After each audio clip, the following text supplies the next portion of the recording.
Assalamualaikum warahmatullahi wabarakatuh.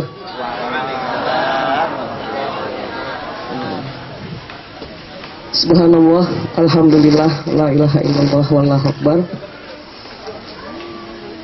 La haula wala quwata illa billah. Saya sangat bersyukur, sangat berterima kasih, dan sungguh-sungguh pengalaman pada pagi hari ini pengalaman yang sangat-sangat menggetarkan.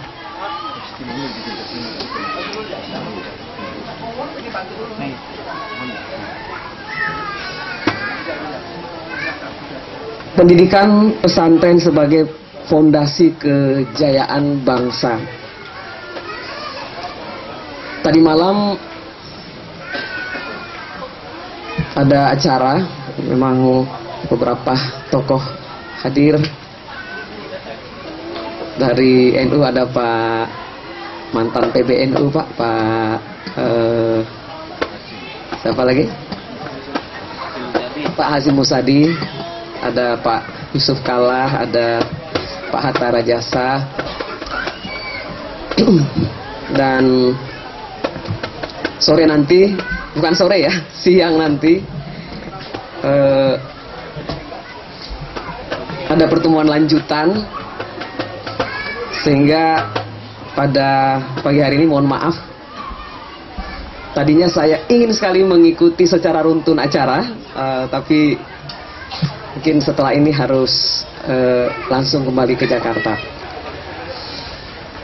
Segala sesuatunya pasti atas rencana Allah Subhanahu wa Ta'ala, dan insya Allah kehadiran saya pada hari ini di sini mudah-mudahan menginspirasi kita untuk membuat program-program yang seperti yang kita lihat pada pagi hari ini, itu kelak selain digagas, selain dipandu oleh tokoh-tokoh masyarakat yang berjuang dengan sangat luar biasa seperti yang kita lihat hari ini, juga nanti insya Allah bisa diperkuat oleh sistem. Jadi saya berterima kasih sekali. Ini Bapak Pengasuh Pondok Pesantren Al-Falakiyah, Pak Kiai Tubagus Asef Sulfikor. Ini ada Pak Wakil Wali Kota Bogor. Ini harus bersyukur ini. Mudah-mudahan nanti bisa jadi model di seluruh Indonesia. Amin. Ada tokoh-tokoh kita ya, yang Al-Hafiz ini subhanallah luar biasa ya, Pak Komarudin, Pak Gus Alim. Dari PBNU Pak Dr. Haji Hermawan, dan tokoh-tokoh masyarakat yang saya tidak bisa sebutkan satu persatu, dan orang tua, santri, dan anak-anakku para santri. Aduh subhanallah ya, tadi wajahnya bercahaya. Allahu Akbar, luar biasa. Saya tadi membayangkan bahwa insya Allah mudah-mudahan model pesantren yang kita hadiri hari ini mudah-mudahan bisa kita kembangkan bersama.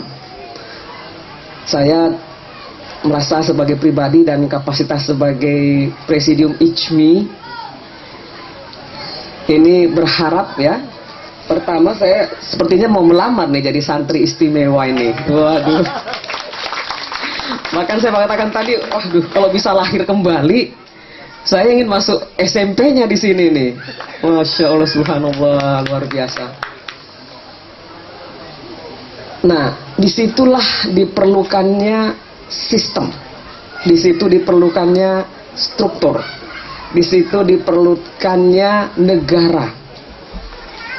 Artinya kalau kita bekerja membangun model, kemampuan kita terbatas. Mungkin kita buat 1, kita buat 2, kita buat 10, buat 100, buat 1000 mungkin. Negara kita ini kalau kita hitung kecamatannya sekarang sekitar 600. Sekarang 6.000. Kalau kita hitung desanya itu sekitar 73.000 desa. Kalau kita ingin ada seperti ini di setiap masjid dan musolanya, itu ada sekitar 700.000. Nah, saya kira kita harus punya impian besar. Dan ketika kita mempunyai impian, lalu kemudian membangun target, saya sudah lama memimpikan. Saya katakan, kalaulah setiap anak tamat SD, persis seperti yang saya saksikan hari ini, itu langsung dimasukkan ke pesantren, insya Allah dengan pendidikan yang bagus sebagai fondasi, maka ketika dia nanti SMA-nya, SMU-nya, aliyahnya, dan universitasnya, dia bisa dikirim kemana saja di muka bumi, insya Allah mereka akan menjadi yang terbaik. Kenapa SMP? Karena kalau SD, saya punya anak 3 orang. Itu tuh sarung kita, gaun kita, rok kita tuh ditarik gitu kalau mau keluar rumah. Ma, ikut. Dan saya pengalaman, saya ikutkan mereka itu. Sampai di sidang umum MPR yang sangat ketat itu, saya bawa mereka sampai pulang itu ambil ember dengan gayung, dia pukul itu air, tok tok tok, sidang umum istimewa MPR dibuka itu ya. Saya bawa mereka karena memang mereka ingin selalu ikut. Kalau saya diundang ceramah, saya bilang tolong siapkan 1 meja dan 1 kursi di samping saya, karena anak saya butuh saya pada usia itu. Nanti saya kasih dia buku kecil, dia menggambar, kadang-kadang mengganggu. Tapi itu resiko ngundang saya ketika anak saya masih kecil, saya katakan. Ketika SMP saya ajak, nggak mau Pak. Nggak mau lagi. Ya Bu ya, punya pengalaman, punya anak ya. Kelas 5, kelas 6, mulai lebih banyak temannya. SMP itu sudah waktu yang tepat. Nah, saya melihat juga di Eropa, di Amerika, sampai anak raja itu memang masuk boarding school.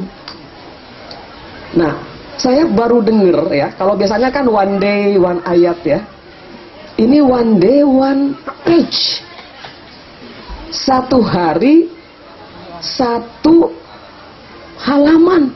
Coba bayangkan, 3 tahun kalau kita ini dengan model ini, saya berharap ini ya, saya sebagai presidium langsung aja pusat Pak Dil, langsung kita jadikan ini model. Idealnya ya, insya Allah bersama dengan Pak Wali Kota, dan kita insert bukan hanya kepada tokoh-tokoh masyarakat. Ini kan kita punya akses ini, kita berdoa saja. Sepertinya Pak Hatta Rajasa mungkin dipasangkan dengan Pak Prabowo, boleh jadi juga Pak Yusuf Kalla dipasangkan dengan Pak Jokowi atau siapa lagi, siapapun. Anak-anak kita ini lebih bagus kita menginvest ke anak-anak yang kuat daripada kita invest yang lain. Itu dulu yang paling penting. Kadang-kadang saya tanya gubernur, wali kota, membangun jalan penting, saya tahu. Berapa itu 1 kilometernya? Sekian miliar kan Pak ya? Menginvest ke masa depan anak-anak kita ini, masa susah hitung-hitung miliar? Juta aja susah kadang-kadang itu. Ini yang harus diganti. Jalan kalau mulus tapi anak-anak kita tidak punya pikiran yang cemerlang, tidak punya fondasi yang kuat, jadi kuli kita di negeri sendiri. Betul gak Ibu Bapak ya? Betul. Tapi ketika kemudian dia cerdas, dia pintar tapi tidak punya fondasi, ya kita tahulah kasihan mereka. Bukan kita hanya marah, tapi kita kasihan. Akhirnya mungkin tergoda atau dan sebagainya. Jadi ini model yang luar biasa. Mudah-mudahan kayak pembelahan sel, kita mulai dari 1 jadi 2, 2 jadi 4, dan seluruh Indonesia nanti. Dan kelak saya yakin, saya punya keyakinan dan banyak punya keyakinan. 4 hari lalu saya bersama Pak Mahathir ada acara di UIN. Kita yakin sebentar lagi peradaban ya. Peradaban kan berputar. Di Al-Quran juga dikatakan. Dari Yunani, Mesir, ya, kita lihat kemudian ke Eropa, ke Amerika. Saya yakin ini masuk ke Asia dan Indonesia, insya Allah Nusantara ini akan menjadi salah satu pemimpin peradaban dunia dan akan berbasis insya Allah Al-Quran. Jadi anak-anakku sekalian yang luar biasa, saya katakan 100 tahun Indonesia merdeka tahun 2045. Kalau rata-rata anak-anak kita ini usia 13, 15, 16, mereka akan berusia di atas 30. Mereka akan menjadi orang-orang terbaik. Saya yakin ya. Saya baru mengisi kemarin pelatihan yang isinya adalah penerima beasiswa. Yang satu orang bisa mendapatkan 1 miliar untuk belajar di luar negeri. Karena kampus dia di luar negeri itu mahal. Ketika saya sekolah di sana saja, 1 tahun itu $20.000. Kalau dolarnya sekarang 10.000 berarti 200 juta. Kita tamat 1 tahun. Mereka yang bisa mendapatkan beasiswa terbaik untuk pergi ke negara manapun di dunia. Ya. Jadi insya Allah ini harus kita tekadkan. Saya yakin betul pesantren sebagai fondasi kejayaan Nusantara, kejayaan bangsa akan menjadi kenyataan. Di ICMI memang salah satu mungkin tidak sebuah kebetulan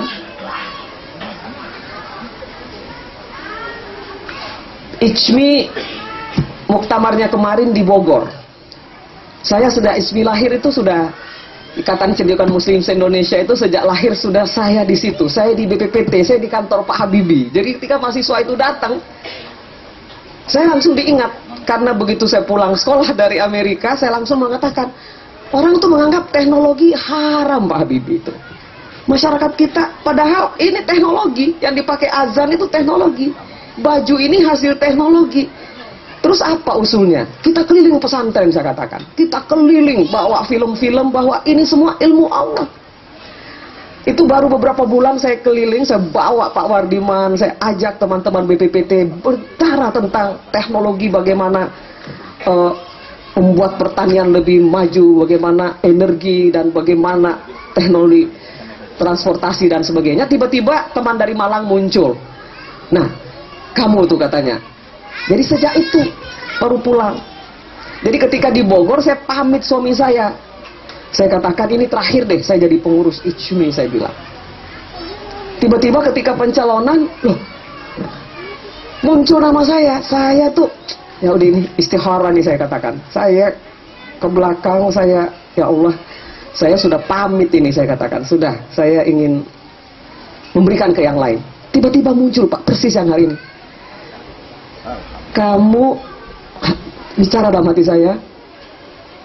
Tugas kamu adalah bagaimana membumikan Al-Quran di bumi Nusantara.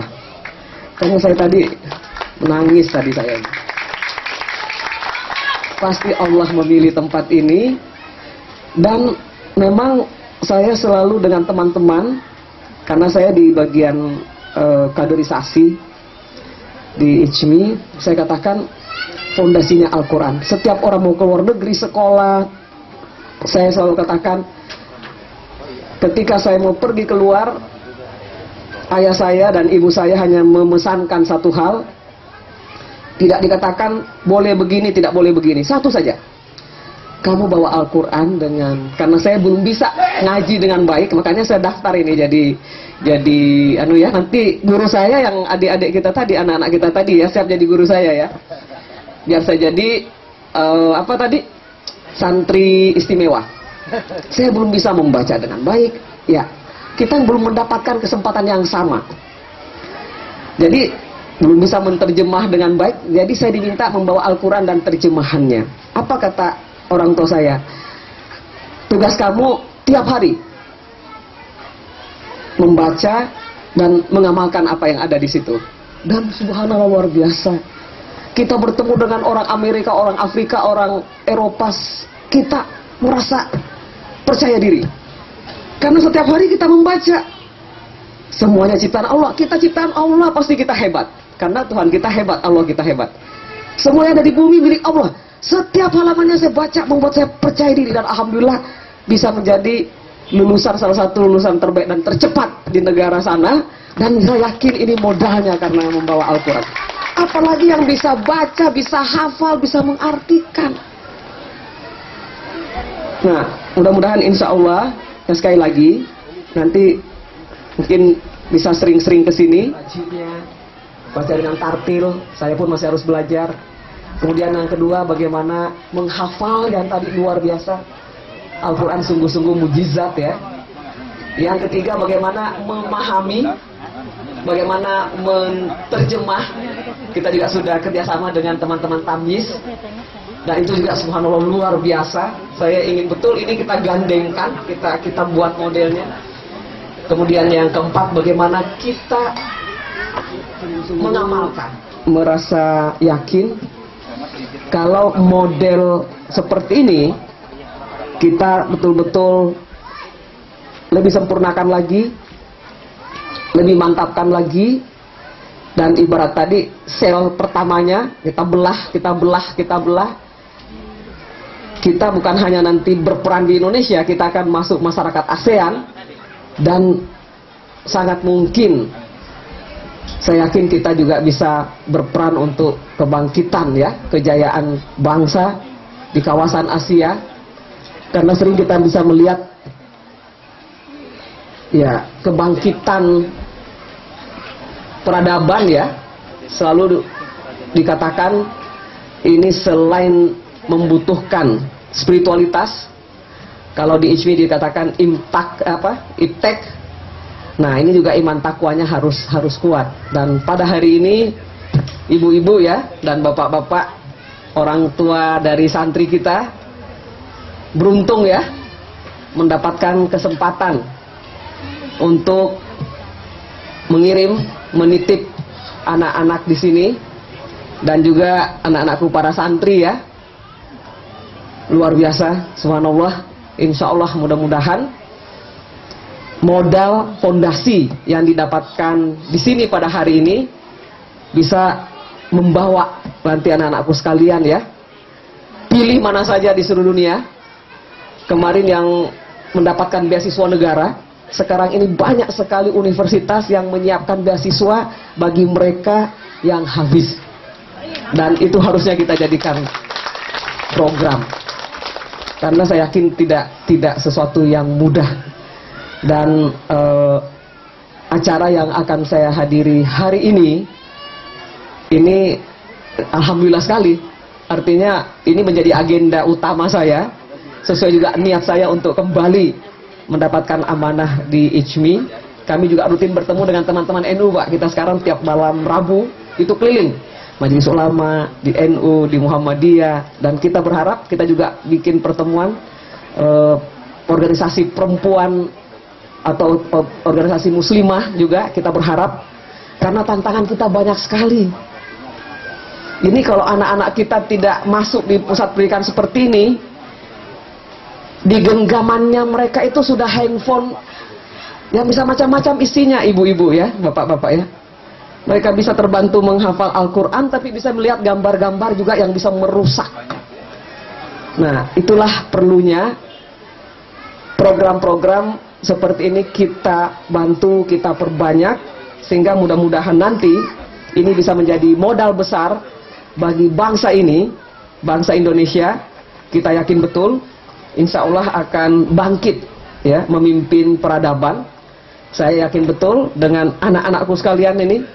Bayangkan kalau seluruh Indonesia, bagi yang muslim kita buat program yang sehebat yang kita lihat hari ini untuk Al-Quran dan hadisnya. Insya Allah saya yakin impian untuk kebangkitan Indonesia dan kejayaan bangsa akan menjadi kenyataan. Amin.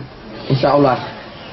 Nah, yang terakhir saya ingin sampaikan, tentu apresiasi ya, ibu-ibu, bapak-bapak dari keluarga besar pesantren Tahfiz Quran Al-Falakiyah dan seluruh keluarga yang ada di sini. Ini tahun kedua Bu ya. Tahun kedua sudah seperti ini. Kami ucapkan terima kasih, apresiasi yang tinggi sekali. Saya lihat juga Pak Menteri Surya Dharma Ali sudah pernah ke sini. Nah, kita berharap, saya waktu itu masih anggota DPR ketika kita memperjuangkan anggaran pendidikan yang selalu masih di bawah 5% menjadi 20%, Bu. Dan itu memang luar biasa.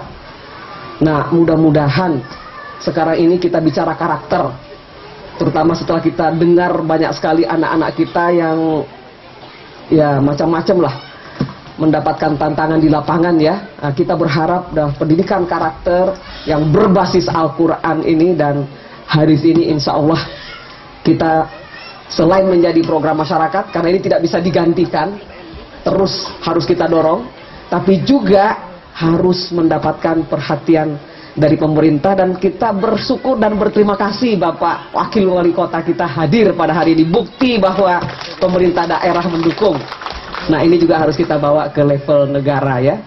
Jadi mudah-mudahan insya Allah semakin nanti anak-anak kita berilmu, semakin anak-anak kita nanti maju dari sisi teknologi dan sebagainya, semakin kita meyakini kemahabesaran Allah Subhanahu wa Ta'ala. Dan insya Allah sekali lagi kita berharap pada tahun-tahun ini dan tahun-tahun depan program-program seperti ini akan hadir di seluruh wilayah Indonesia. Dan ketika itu kita tidak harus lagi khawatir pada anak-anak kita, tapi kita nanti berharap bahwa anak-anak kita insya Allah akan menjadi pemimpin-pemimpin di bidang apapun yang mereka pilih, dan mereka adalah pemimpin-pemimpin yang insya Allah meneladani Rasulullah Muhammad Sallallahu Alaihi Wasallam, insya Allah. Sekira itu yang ingin saya sampaikan. Sekali lagi nanti mudah-mudahan ya kami akan datang lagi Pak dan Ibu ya ke sini. Kita coba mendesain sebuah program termasuk dari Korwil Kiroati ini. Kita coba Pak ya, karena seperti ini mungkin ada beberapa modelnya, ada yang untuk mahasiswa, ada dan macam-macam.